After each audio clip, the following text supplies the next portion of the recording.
Hey everybody, welcome back to the Plays and Fades YouTube channel. I'm your host, GordoGambles, and welcome back to another full card breakdown, this time for Dana White Contender Series Week 8. Again, 8 weeks in already. We've been breaking this down every single week with my two amazing co-hosts as always. And we had a very entertaining week last week in terms of the last couple fights. It was not really the best week in terms of what we expected, or neither from our bets, but we're here to recover. We're here to bounce back, and there's no better way to do so than with another 5-card slate, another Tuesday where we can make some money.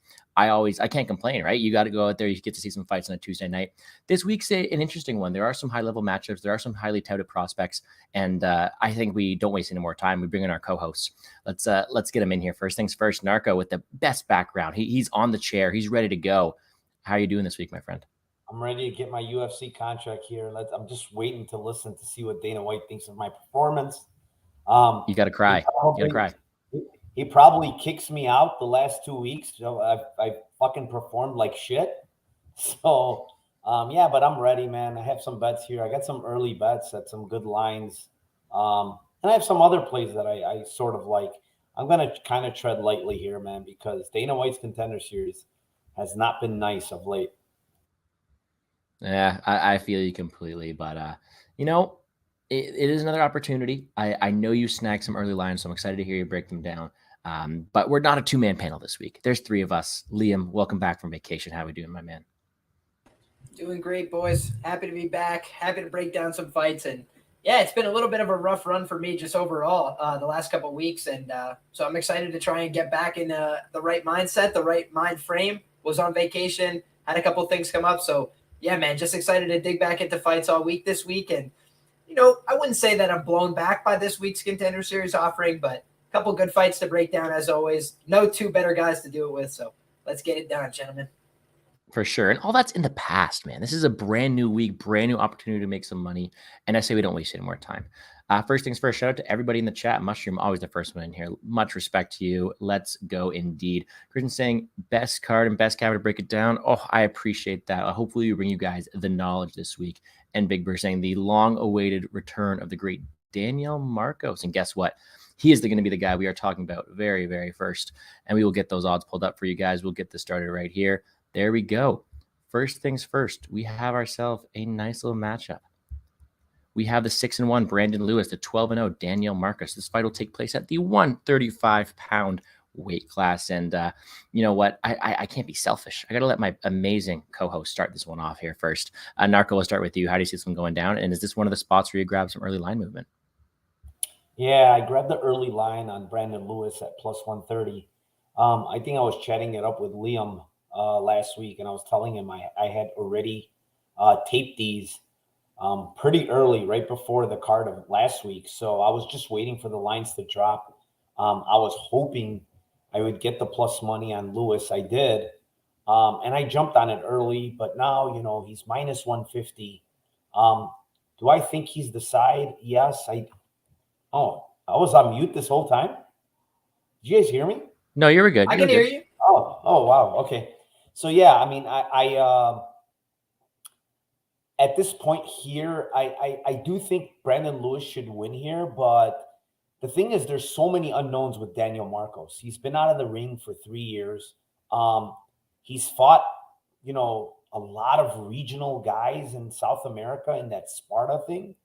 Like, if you go back and look, like almost every single one of his wins is in this 300 Sparta league that I believe comes from Peru. Like, it's based out of Peru. And a lot of these guys he's fighting, I mean, their records look good. I don't know how good these guys are. That's the issue. The only guy that is, I guess, halfway decent is this Mansour guy that's 11-8 now. Because only reason I say he's halfway decent is because he's lost to good opposition and he's fought in Titan FC. Not that he looks good on tape, because he really doesn't. So the thing with Marcos is a lot of question marks. He's training now with Rosa. I like that. I mean, it's a better training camp than where he was training before. And it looks like from Instagram, he's been actually grinding his ass off training for the last, I want to say 30 plus weeks. Like, this guy is not taking days off, it seems. Could there be burnout? Maybe. But on the Lewis side, what I do like from Lewis is he's very tough, very durable, has power in his hands, has good wrestling when he wants to go to it. He's a former guy in Dana White's Contender Series, and he went up against Mo Miller, which is kind of a bad matchup because Mo Miller has crazy wrestling. He couldn't do anything in the wrestling game against Mo Miller. So with that being said here, I think Brandon Lewis can land some takedowns here. I think he'd have some top time here. The only issue is, and I'll keep reiterating, is we don't know the improvement from Marcos here. 3 years out of the ring, training at a better camp now. He could improve. And so with that being said, I mean, I would advocate Lewis here, but I don't know if I would advocate it at minus 150 now, honestly. I got him at plus money. So for now, I'm staying off at these current prices. Other than that, yeah, there's not much else I have on this fight. Yeah, you kind of hit the nail on the head here. You addressed the elephant in the room, which is the fact that we have not seen Marcos in a while. And at that, when he was fighting, when he is a 12-0 prospect, they are against this level of competition that kind of leaves you just wondering at where they are, what kind of level they are, if they're setup fights, just this lower level of competition that you really just need to wrap your head around. I think for me, when I saw this and I saw that layoff, and although Marcos may have impressed me, this is not a fight I can really get behind with too much conviction, just because you have a layoff. He's only 29. Last time I saw him, he was 26 years old. It's going to be a spot where you can see him make improvements. You can see him still become a decent fighter, but we haven't seen him really tested. We haven't seen him proven. And one thing we have seen from Lewis is not only the ability for him just to bite down on the mouthpiece and go forward, but the ability for him to fight these better level guys. And despite the lackluster performance against Mo Miller, he still got in the cage against him. He still got accrued that experience. So I think that it's an interesting spot, and it's one that if there wasn't this 3-year layoff, maybe I could say there's more conviction. But I don't know, Liam, does this 3-year layoff affect you at all, or am I alone with that? Yeah, one of the things that's been a hallmark of my capping that I want to get back to is, if you think about a matchup and there's a lot of unknowns and intangibles, it should push the matchup closer to 50-50. Right. So when you talk about Narco's position on this fight, makes a ton of sense to me. Right. He starts off, he's a plus 155 underdog. You have $1 of closing line value. That's always a justifiable bet, basically every time. However, what we're looking at now is a minus 150 on a guy who was on the Contender Series. He lost to a guy that the UFC passed on. Right. Mo Miller has since ran onto some hard times. And now I want to be clear, Mo Miller is obviously a very good fighter, but when the UFC passes, that tells me something. That's interesting. They were saying Mo Miller's not ready for the UFC yet. And that's been borne out, right? He's had some struggles regionally since that time. So they're very good talent evaluators, over at the UFC. They've been in this business for a long time. So now they're bringing back Brandon Lewis here. I would say the history of guys they've brought back to the show has been mixed at best. A lot of times they bring a guy back and he can't win. Sometimes it takes guys 2 and 3 and 4 appearances on the Contender Series to get the contract. So I could definitely see Brandon Lewis split decision type of victory here, but I do think it's going to be a close and competitive fight. We've got the biggest unknown on the other side here. He's been fighting not very good competition. I watch the fights, right? Just like Narco said, it doesn't look like they're very good fighters. Their records don't indicate that they're great fighters, but he's fighting the best guys in his area. He's fighting the best guys that he can locally. So how much do I want to take from that? It's Contender Series, right? We've gotten burnt in the past being too confident based on what we see, against some of these guys fighting low-level regional scenes. On the other side, Brandon Lewis has definitely been tested. He's definitely gotten his eyes busted up. He's definitely been hit cleanly with strikes in most of the fights that I watch. So then my question is this going to be a dominant Brandon Lewis performance? I mean, maybe with the wrestling advantage, maybe he could go out there, get some takedowns of his own, get on top in this fight, and kind of distinguish himself in that way. But I think that if this fight takes place at distance and at range, he's going to be the smaller athlete. He's probably going to be on the end of a long jab from the Marco side here. And so for those reasons. Did we lose him? We lost him. Oh, no. I think he was going to say, for those reasons, I'm going to pass here. How about that? Okay. Well, you know what? I'll fill the air real quick. I think that when it comes to a spot where I'm looking to make an official prediction here, and although this is not a spot I'm really looking to bet quite yet because of the unknowns that I mentioned, the official prediction, because this is a prediction show after all, I'm going to go with Marcos here. I think that despite both these guys having question marks in their own right, what I have seen from Marcos, although being untested, I've liked. I think he's going to have, you know what, the ability to walk forward and be a decent striker here in comparison. And although I think Lewis may have the more well-rounded mixed martial artist game, I don't think at minus 150 that he'll go out there and live up to that price tag too often. I think it's a spot where we've seen everything we have from Lewis. There's still more to see from Marcos. Maybe he has made improvement in this time off. Official pick for me is going to be Marcos by decision, which is going to be plus 225. That being said, no bet for me on the first one. And yeah, I was hoping to get a better line on Fight Goes, but it's minus 145. I kind of feel like the thing is Lewis is not feel like I like Lewis is very durable. He's tough. He's taken huge punches. Like the guy is durable for sure.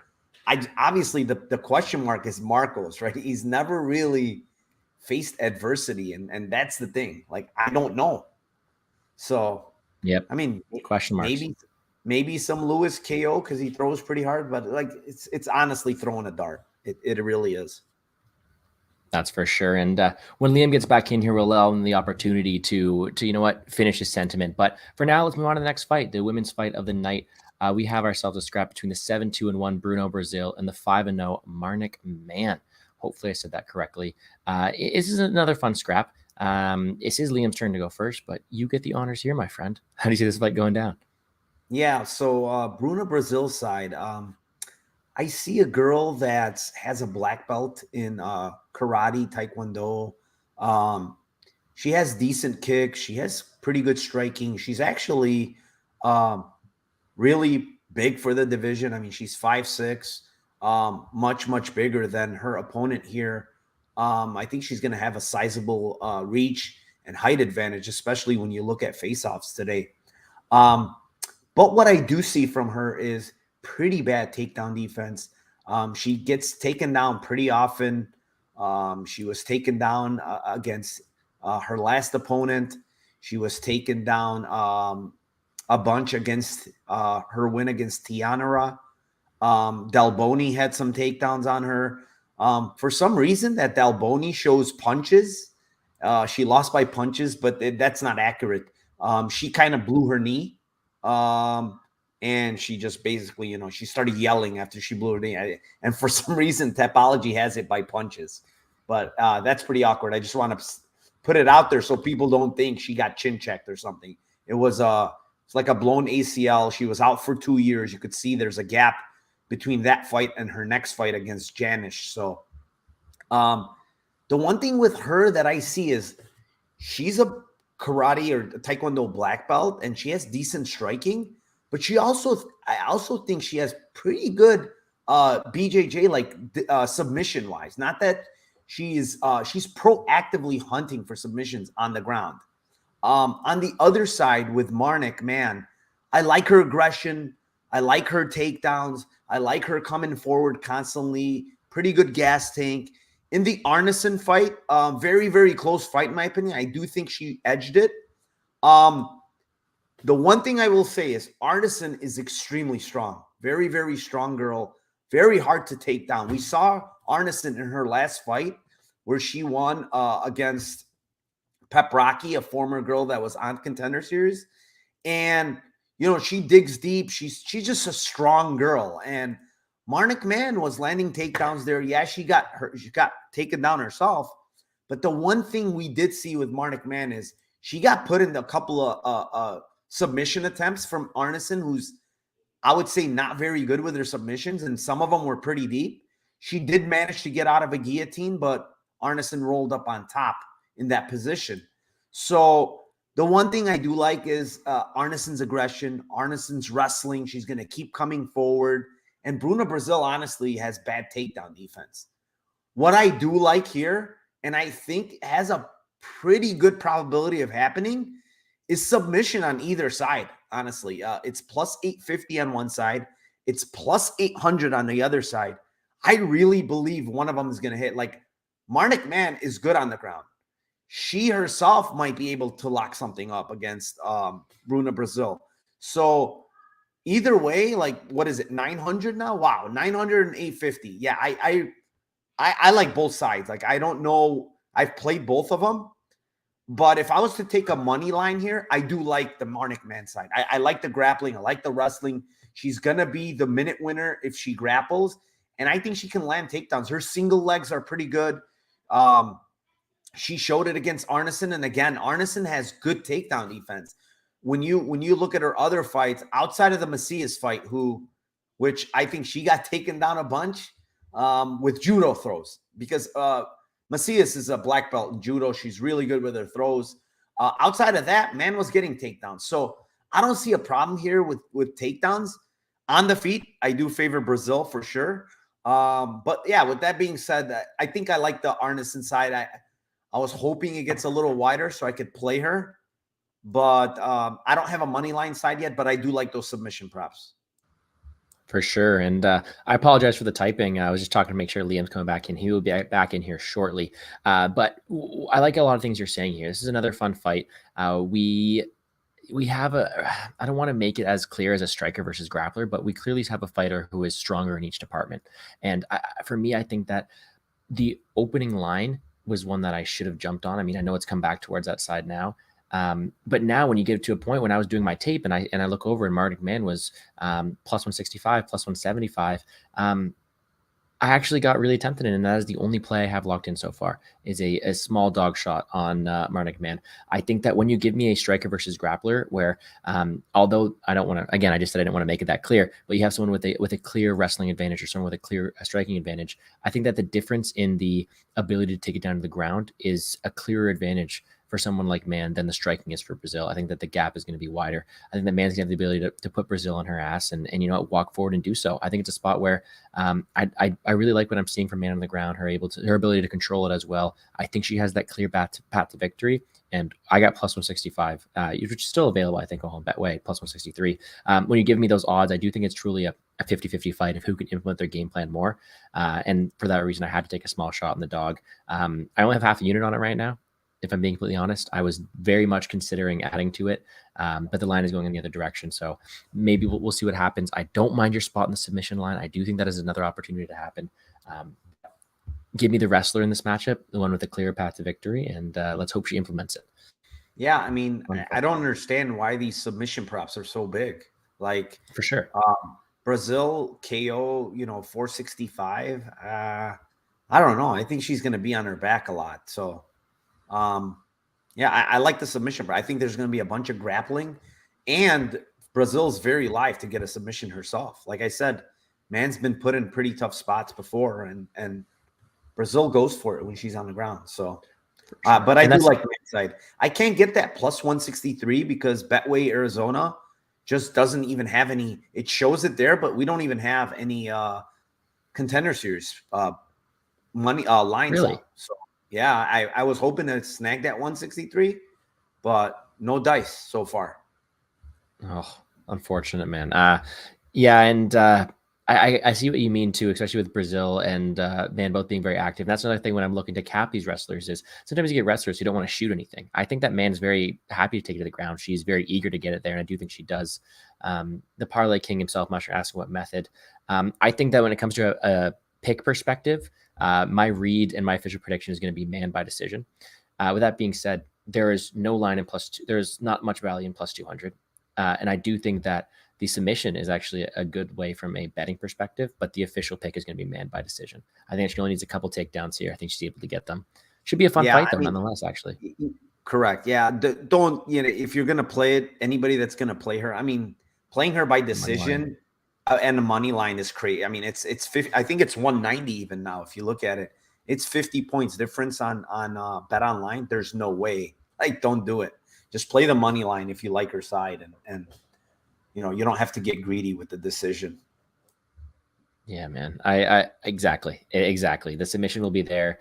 I think that she gets opportunistic top control, like that finishes out of the equation. She's going to be going for takedowns early and often, and I think that anything's possible, especially when there's a contract on the line, right? We've seen that recently. So, no, another fun fight. And I know I just saw Liam in here. It looks like he's back out again. He said he's having laptop issues. So we're in a fun little segment on the show where it's just Liam going over all his picks. We get to hear that beautiful voice, get to hear what he's talking about and how his reads are going. So we'll get him in here shortly. But, I mean, there is a football game on. So maybe we'll move forward to the next prediction here.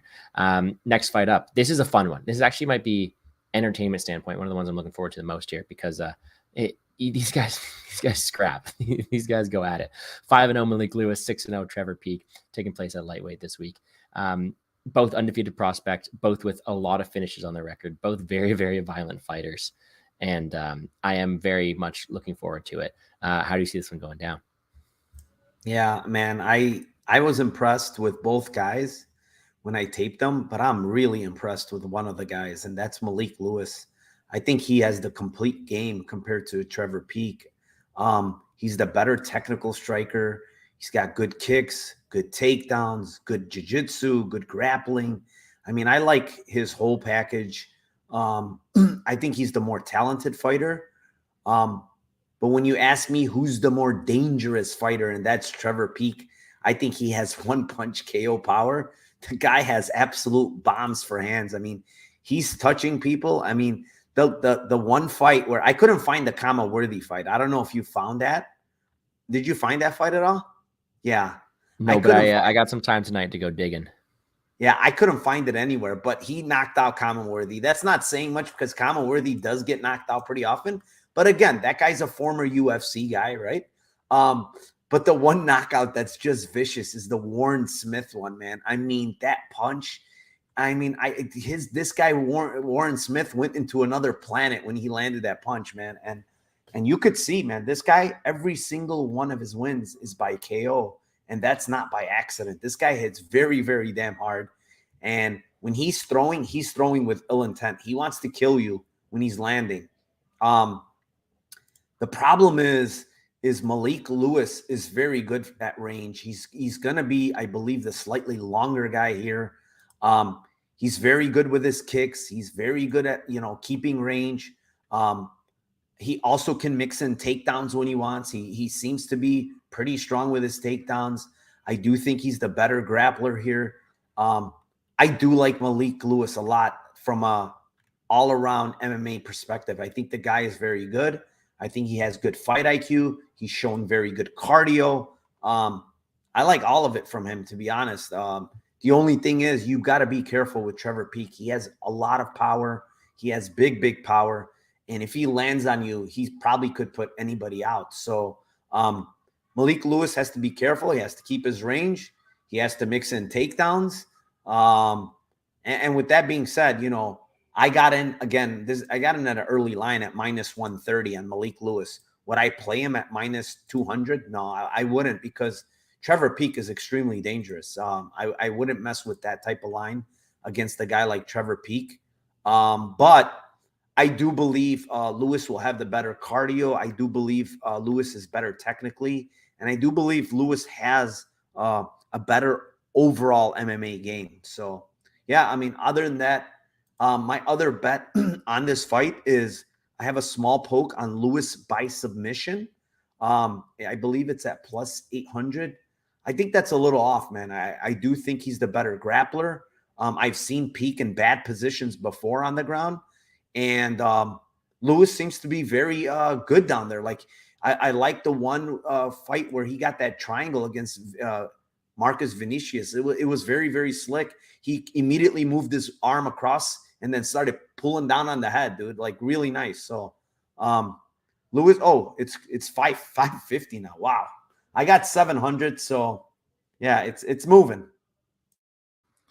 Hey, man, very, very, very fun fight indeed. And you're snagging those lines this week. That's why that early tape research does pay off. You know what? I got my own breakdown, but I'm looking at Liam here. He's got his phone out for us. So I think we're going to let this guy speak. Here's one here. It says, very, very fun fight between Manick Lewis and Trevor Peek. Who do you see bringing home the dub here, Liam? Yeah, so first and foremost, just want to make sure everybody can hear me okay. You sound like a champ.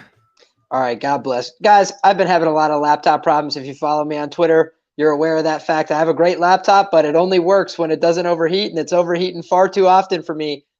Just overheated as I was giving my first breakdown. I'd like to assume that's because the breakdown was so hot. Now, with that being said, we can get back to this breakdown. And yeah, I would kind of agree with Narco in the sense that I can understand why there was an early correction. I can understand why money came in. I do think it's been a little over aggressive, though. This is another fight that strikes me as very close on paper. I would maybe see a slight favorite to the Lewis side here. But what I do think is that, you look at this guy Peak, he's obviously got a very good manager, right? He's got all the wins by knockout, and he gets a comma-worthy fight before he makes it to Dana White Contender Series. It's like, my guy knows how to pick him, right? And then I think that this is another winnable fight for him. It's not going to be easy, right? Not the proven durability problems like you've seen on somebody like comma-worthy, but Peak clearly has a lot of power in his hands. He can make that translate, I think, very well. Can he do it early enough that he doesn't gas out in this fight? He's a little bit smaller. I do think that at times we could see him gas out, especially if he gets put on bottom, kind of to fit Narco's narrative. That'd be beautiful to open up a sub prop as he starts to tire a little bit, maybe make some mistakes in the grappling down the stretch. I could definitely see that happening. But I think for as long as the fight's on the feet, it's closer to an even 50-50 because I really like the power on the Peak side. You don't have to be that technical if you can land with impact and change the course of the fight. I think we saw earlier this year, I got burnt badly on my man Charlie Campbell. I thought he's clearly the much more technical striker on the feet, and he was. But then one big shot from the other side changes everything. So in Contender Series, high variance, not going to buy into a -200 favorite in a fight that I think is a lot closer. So it would be a dog or pass situation for me as far as I'm concerned.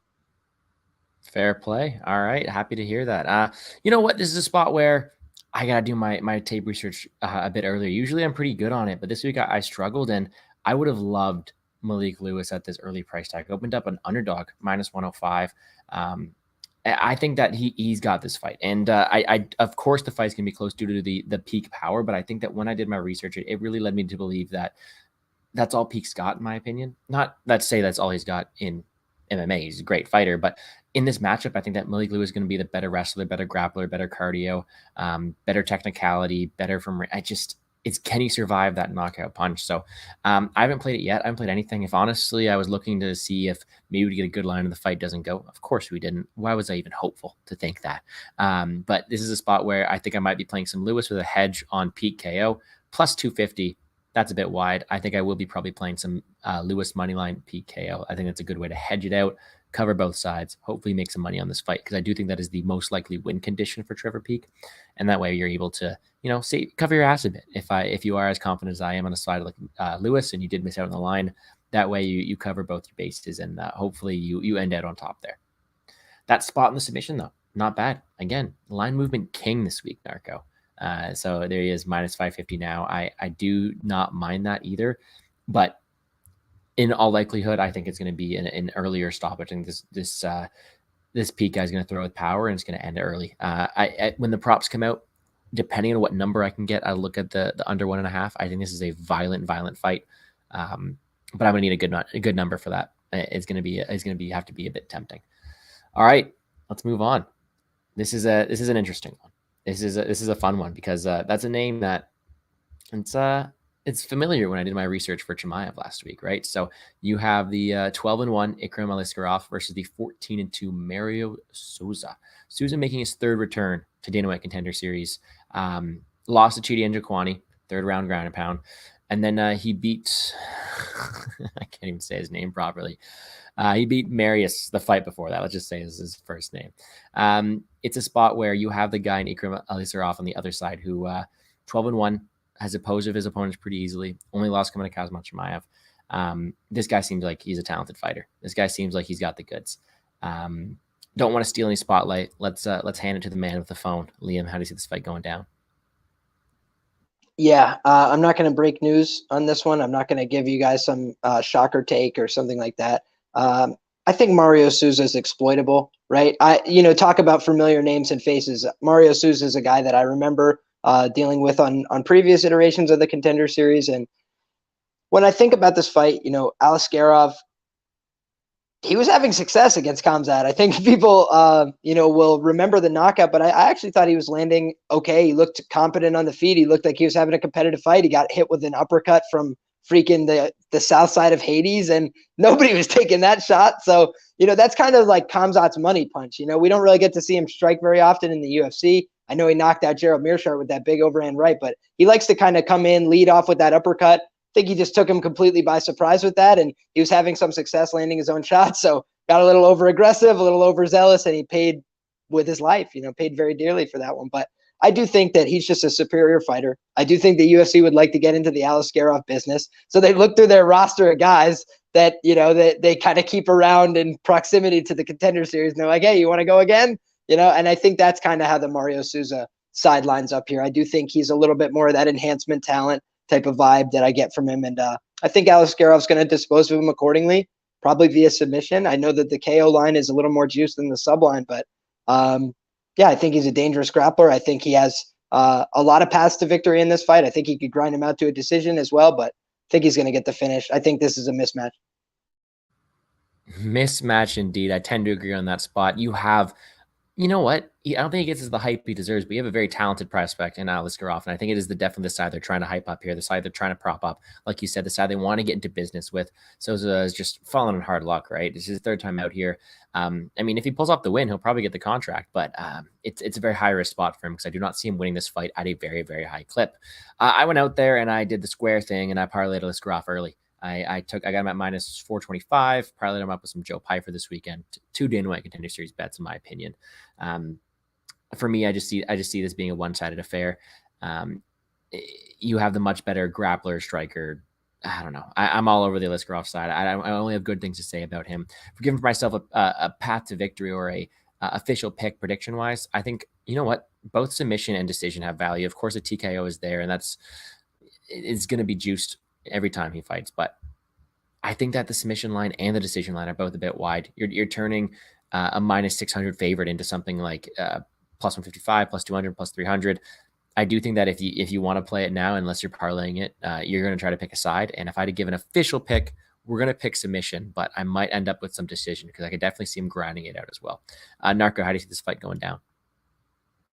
Yeah, I mean, I agree with you guys. I can't give you guys a hot take that, Alaskarov, man, like combat sambo world champion, very good striker, very, very good grappling. You could see it against Chimaev, bro. Like Chimaev was trying to take this guy down. There was no dice, dude. This guy is really, really good. And when I tell you Chimaev is trying to take this guy down and he can't really get this guy down, that should tell you something, how good this guy's wrestling is. Like his wrestling is next level. Like he's getting every single one of his opponents down. The one thing I will say, and I don't want to shit all over Mario Souza, honestly, because when you look at his loss against Chidi Njokuani, you got to give it a little bit more credence. Like the guy, Chidi Njokuani's come into the UFC, just ran over two UFC fighters like nothing. You're right. I mean, two guys back to back in the first round, finishes them. Insta kills. And the one thing I will say is Mario Souza can take a punch. He took like a huge punch against Njokuani in that fight, kept coming forward. He seems like he's tough. The one thing that made him fold basically were those knees in the clinch from Njokuani. Those are nasty. I mean, we know how nasty Njokuani is in the clinch. The striking here, I think, is because Souza's so damn long, it's going to give Alaskarov a little bit of trouble. But the grappling here, man, like he's going to get him down when he wants to get him down. There's no doubt in my mind. However, I do think Mario Souza can survive here. I do agree with you guys. I really like the decision prop. Plus 300. You're turning a minus 600. Yes, Alaskarov, very, very good on the ground. He is. But I think Souza's long limbs and all that other stuff. He's a brown belt in BJJ. I mean, he's grappling with pretty good guys when you look at his Instagram. So, and I do believe he did this camp with the Lima brothers out in Atlanta, if I'm not mistaken. So he's going to be underneath in guard for the full 15 minutes? Well, that's what I'm saying, though. He might stay safe here, So decision plus 300, I don't mind it whatsoever. But the bet that I really like here, and it's not posted on Best Fight Odds, is the over 1.5. It's minus 110. It's on DraftKings. I think it's minus 120. I just looked now. It moved. But I really, really like the over 1.5. I think he survives here early. On the ground, like the guy's competent. He's not like completely washed. And I do think he survives the over 1.5. And I'm going to take a poke at that Alaskarov decision prop. For sure. Love it. Love it when we all agree. And with one fight left, maybe we'll get some disagreement on this right here. 7-1-1, Alan Bagasso, Farid Basharat coming in 8-0 on the other side. Brother of Javid Basharat, who was fighting this weekend as well. What a cool thing, right? You got one fighting Dana Contender Series Tuesday, the one fighting Saturday. Love to see it. This is an interesting spot. All year long, I have preached and said every fight in the main event is built for violence and to bet the unders, and so far they've come through. Last week the under did not hit, however the fight doesn't go did, but no main event has gone the distance yet. I believe it's been a spot where they've liked to. Oh, Siri, come on. It's been a spot where you've seen these fights not go the distance. They like to highlight these main events as violent spots and violent affairs. This one seems to be going the other way. I think this is more of a skill spot. I think this is one where they're trying to highlight the fighter instead of the action they're getting, because we always haven't had the best fighters in the main events. This is one where I think they're trying to showcase a fighter instead of violence here. This is one where I think Farid Basharat wins this fight, and I think he is the more talented fighter. However, I do think the line is blown out a bit out of proportion. I was going to let the Pogoso line climb. However, it is not going the right way, so I've done my tape. Honestly, as much as it pains me to say, this might just be a pass spot for me because my two reads aren't there as much as I want it to be. I would have liked to play the fight doesn't go, but I do see this being most likely a Basharat decision, in my opinion. That is going to be the official prediction. Narco, we'll start with you. How do you see this fight going down? And am I wrong to not think there's going to be violence in this spot? Well, I do have the over 1.5. Again, this is on DraftKings. It's -150. Pogoso just is super durable, tough guy, competent everywhere. And Basharat, when you look, like 6 out of his 8 wins have gone over the 1.5 point mark. So the way he is, he's kind of like an outside in and out karate fighter, good kicks. He's very, very slick on the ground as well. So I'll give him that. But Pogoso is very good on the ground himself. I don't think it's going to come easy to sub a guy like Pogoso. So on the feet, I do favor the power of Pogoso here, but the better technical striker is definitely Basharat here. And the other thing we have to talk about is, what does the UFC want here? Come on, they want the Basharat brothers in there. We know that. But I don't think it's going to come very easy, honestly, against Pogoso. I think this guy's talented. I think the fight against Palencia on LFA was super, super close, in my opinion. I know it says unanimous decision. I had it 3-2 for Pogoso. So it depends how you see that fight. I favored Pogoso 3-2 for the win. They gave it to Palencia. Palencia is 10-0. He's not some complete bum guy. Guy's also very, very good and very durable, man. He ate some huge punches in the 5th round against Pogoso and was still there, fighting, got a takedown.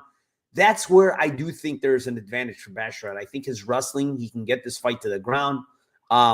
He's pretty slick down there. He's puts those hooks in very fast, gets your back. But I do think Pogoso stays safe. On the feet, honestly, what I saw from Basharat that was concerning is his last fight against Guzman, at like the 230 mark in the 2nd round, he gets rocked really bad against Guzman, who's, to me, not a very good fighter. And he landed a big right hand. He had him wobbled to the fence. And, eventually he got him to the ground and subbed him. The one thing is, Pogoso's fought the better competition. Basharat has not really fought very good competition here, but we do know the guy is very talented. I do have a bet on Pogoso at +250 as well. I do think this line's overblown, to be honest. I don't think this fight is probably Basharat's side, but if I gave him -200 is the biggest line I would give him, because I do think Pogoso's very talented. So +250, I played that, and I also played the over 1.5. Love it. Actually, I've not checked my DraftKings yet, so I have to go out there and check the over. If I'm one where I'm looking to see, even if the fight goes, the over 1.5 might be a bit prettier. Maybe we can keep that, fight doesn't go trend alive in the main event. With that being said, Liam, would love to hear your thoughts on this one. Is this one where you believe that they are trying to get both Basharat's brother in there, or do you think that the power of Pogoso is going to take over here?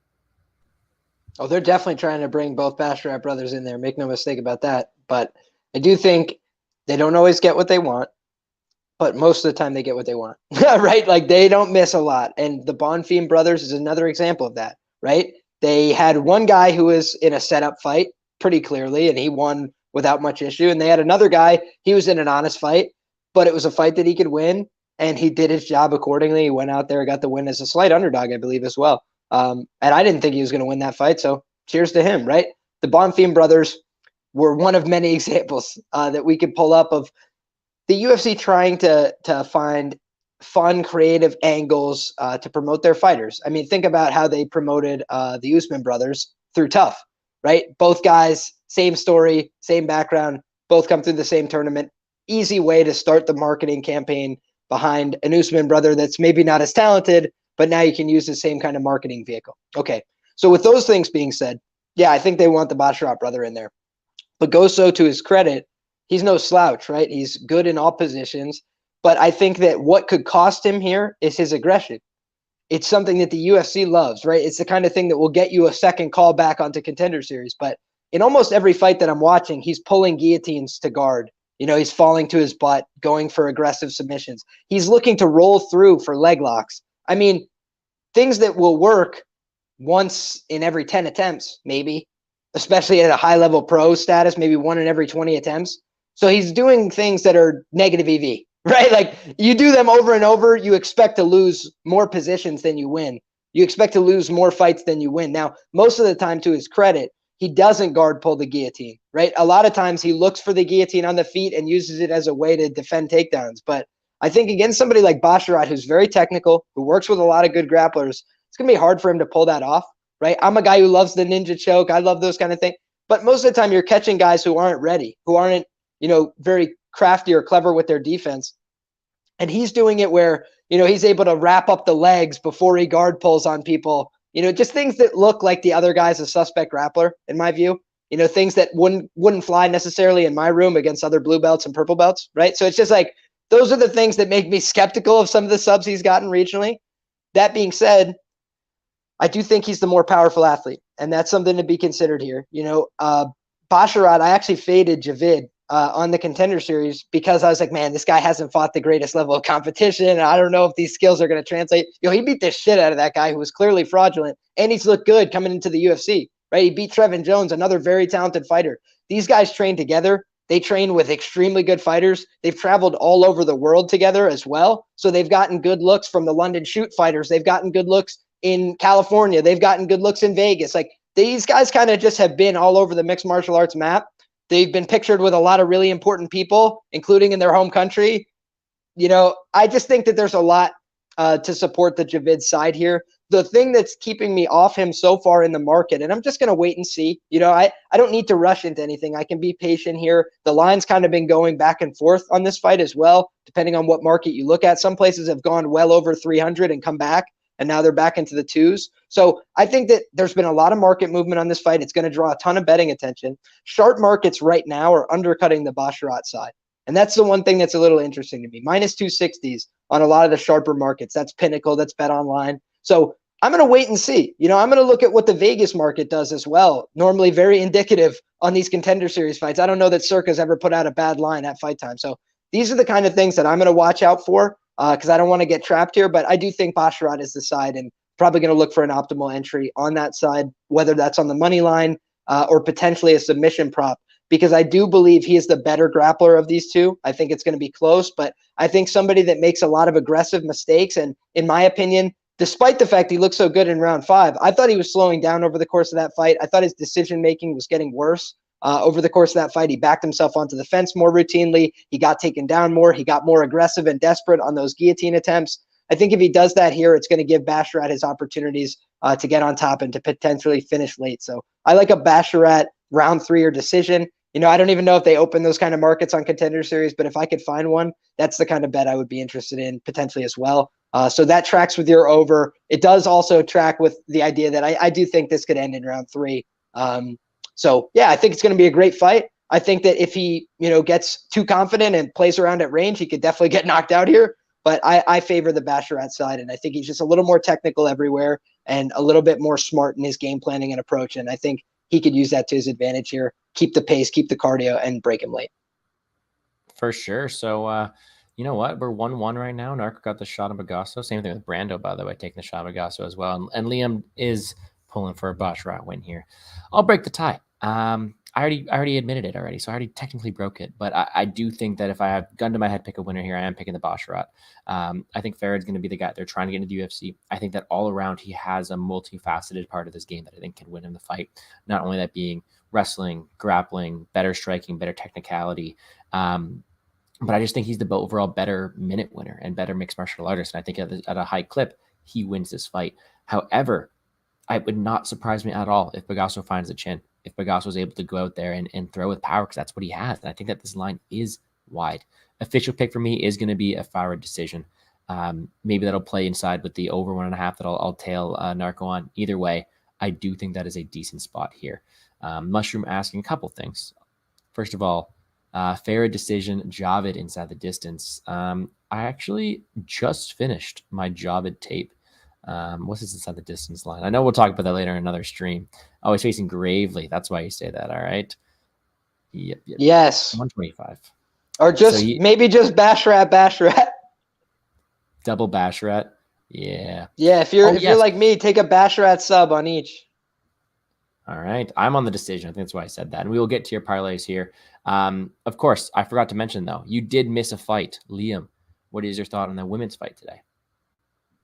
I have the least thoughts on that fight. Tune into my Action Network article, and I'll give you something more. But, initial lean is towards Brazil for complicated reasons. Complicated. All right. That is definitely a promo right there. You'll Narrative Nation on Brazil. That's all. She's a much bigger star. That's all. Fair play. All right. Well, a couple more things to get rid of because that does complete the full card breakdown. Two more things. We're going to give Mushroom his parlays, and we're going to give over some quick picks. We're going to talk about our official predictions for each single fight. First things first, is there anything parlay-wise that you guys are liking for Mushroom? I'll get mine pulled up here first while you guys get time to do so. I think that if we're looking at a parlay for me, a plus money one, because that's what he wants here. I think that you take the odds on Souza. I think that you take the shot on PKO. And I think that you take the shot on Marco's decision. Those are the three method of victory props that pay out the most, in my opinion. Again, it is a Hail Mary. I do see the side on each side. Oops, I didn't press the parlay button. Either way, I think that is a line that I'm definitely like, you know what, if we're looking for parlays for Mushroom, he wants a big plus money number. I think those are three legs that are decent path to victories for their opponents, or for them, sorry. And I do think that each one of them has an opportunity to hit in this spot. Let's just see what odds there before I pass it over here. Oh, that's a big one for you there, Mushroom. Just to plus make a 4,400. Go ahead. Just to make a quick point on the Basharat Pogoso fight, if you look at the fight goes to decision on that fight, I believe it's minus, what is it, minus 150 or what is it on Bet Online? Fight goes to decision. Minus 150. Okay, it's plus 120, right? Plus 120, and the over 1.5 is only minus 150. I'm just saying it feels, the over 1.5 feels very off. Fair play. I don't mind that. I got to check out all those lines on DraftKings. Big Bird saying Farid Ikram fight doesn't go to decision for the peak fight. Those are three legs I see all hitting. I think the biggest fear. Yo, Big Bird, you stole my thunder, dog. Chill. Oh, I'm sorry, dude. I'm sorry. No, I'm totally kidding. I'm totally kidding. I get more specific. All right. I think the only one you got to worry about in that one is the power of Pogoso in the main event. I think that both Ikram and the fight doesn't go to decision hits pretty well. Let's give you your thunder back, my friend. How do you see that? What's your Mushroom style parlay today? All right. I'm going to go long shot here. I'm going to go Basharat sub. I'm going to go Ikram sub. And then I will do peak fight doesn't go the distance. What does that run me? Plus 1,000, 1,025. Yo, a nice plus 1,000 jaunty, and I feel pretty good about it. So that's the one I will go with. And I would just say, I think that fight ends by sub is one of the more mispriced props that I normally see on DraftKings each week, where they'll oftentimes make it very similar to the favorite sub line. So if you are like me and you like to give yourself more outs, if you think there's going to be grappling, look for that fight to end by sub price. See if it's around the same. All right. I love it. Narco, you got anything for Mushroom? Yeah. Let's go with the over 1.5 in Pogoso Basharat. Let's go with Malik Lewis money line. Let's go with, let's see here. I mean, if you can get that, like Liam said, that fight ends in submission, I really like it in that man versus Brazil fight, honestly. I do think one of those girls is going to get a sub, and I think those lines are way off there. And let's see. One more would be the, yeah, I mean, that's it. I think that's good enough. But we don't know what the submission is. Yeah. Yes. And what I did, because I don't have the over 1.5 here to see the odds, I just threw Brandon Lewis in there because that's minus 150 as well. So that'll tell us the number right there. That would be a plus 2,300 parlay. Let's bring it back. The one thing that's funny, if you guys want to look at something really, really funny, go look at the round 1, 2, and 3 props on Alaskarov. I've never seen a round 3 at a plus 450. Round 3, guys, plus 450. I mean, so they're basically giving the answers to the test. Yeah, like, what is going on here? They're like 20% of the time this guy finishes right now. Yeah, exactly. It's hilarious. I've never seen anything like that, dude. I haven't seen anything less than 700-800. Like, never. 450? What the heck? They're spitting in your face, Narco. They're like, don't play this one. Yeah. When I looked at it, because I was looking to play him late, and it's like 450. I'm like, no, thank you. It definitely is wild indeed. And oh man, they're definitely trying not to let you play it. It's just like them putting Pfeiffer at 9,700 on DraftKings. They're just saying, don't play it. Try me. Anyways, let's get you guys out of here. I know that your Seahawks just had a nice little stop. Again, 2 goal line stops. 2 times at the 1 yard line fumble. Wild. Vegas got to the snapper. Vegas got to the snapper, boys. What are you going to say about that, Liam? I'm saying I feel pretty damn good, man. I got Seahawks money line, Seahawks plus 7. So feeling good. Feeling groovy. Let's hear you guys' quick picks. We'll get you guys out of here. We'll get you guys over to watch into that fight. Narco, what are your official predictions for all 5 fights? All right, let me go with official predictions here. If we're just going to go straight predictions, I do like Basharat. I think he wins. I just don't agree with the odds. We're going to go Alaskarov. We're going to go Malik Lewis. We're going to go Manick Man. And we're going to go Brandon Lewis. Love it, buddy. Liam, your thoughts? All right, folks, I'm going to classify these as my leans because I don't make it official until I write my Action Network article. Still got to go a little bit deeper, like I mentioned, on that women's fight in particular. But what I have for you is I like the Basharat side. I like the Alaskarov side. I like the Peak side ever so slightly if I had to bet. So that's a betting lean, is slightly towards the underdog. Brazil would be my side at this point if I was forced to make my final lean. And then I will take the Lewis side against Marcos in the first fight of the night. Again, very hesitantly, but he does have the experience, and he does have that fight on regional American scenes that are just a little bit more. All right. And I'll go a bit different. I'll start off with 2 dogs. We're going to take Marcos. We're going to take Man. We'll take Malik Lewis, Ikram Alaskarov, and Farid Basharat. So interesting. Montana MMA, stand up, baby. Sure. All right, let's get you guys out of here. I appreciate you guys as always for coming on, for giving your thoughts on the show. Liam, I know you put out your article every week on the Action website. Let them know where they can find the rest of your work. Yeah, guys, you can find me everywhere at LiamPicksFights. Unfortunately, last week was dealing with some tech issues, couldn't get my show out on time. It's definitely going to be out this week by hook or by crook. If I have to rob somebody's laptop in order to get the show out, I'm going to make it happen. And I'm just excited to be back. Was on that nice little vacation run, but man, I'm pissed off. I haven't gotten a nice winning week that I can feel proud of in a couple weeks now. So I'm excited to get to work, and it's going to be a late night for me, but I'm expecting a winning night on Contender Series, and I'm going to grind till I get one. Hey, we appreciate your hard work as always. Thank you for pushing through the live stream, phone in hand, everything, letting everybody your thoughts. I'll be sure to tune into your always, brother. Tomorrow. For sure, dude. Narco, what about yourself? Where can they find all your work? Yeah, you can find me on NarcoCop on Twitter, NarcoCop MMA on my YouTube channel. Been doing some of these Lambo Plays podcasts on Spaces. Hit my Lambo parlay this week. 67 to 1, boys. We hit it. We got a little lucky with the D-Rod decision, the KO from Aldana that we weren't expecting, and the Tululan KO, which paid 67 to 1, bro. It was nice. I had a losing night tracked, but had a big winning night untracked. So, usually on Spaces now, doing a lot of live Spaces. But I think it'll be back on YouTube this week for my Lambo Plays podcast. Probably going to have a guest or two. So, yeah, thank you very much to everybody in chat. Hopefully we bounce back and get on the winning track here. Been pretty rough in Dana White's Contender Series the last couple of weeks. I went from undefeated to defeated, Narco. So whenever you feel bad, just think of that. Hey, listen, all we can do is just keep grinding, bro. Eventually, yes, sir.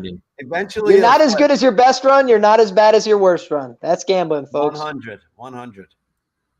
Hey, I respect it, guys. I know you guys are in for some winning nights soon ahead. I know you guys put in a lot of the work, and I appreciate you guys coming on the Plays and Fades YouTube channel, as always. For me, I'll get a lot of my content out again on this channel right here. All my work on Twitter as well, at GamblesGordo. I'll be posting my official plays tomorrow afternoon. Other than that, guys, I appreciate you all for tuning in. I appreciate my two co-hosts for hanging out with me, talking all these fights. And with that, guys, enjoy the fights tomorrow, and let's make some money. Peace.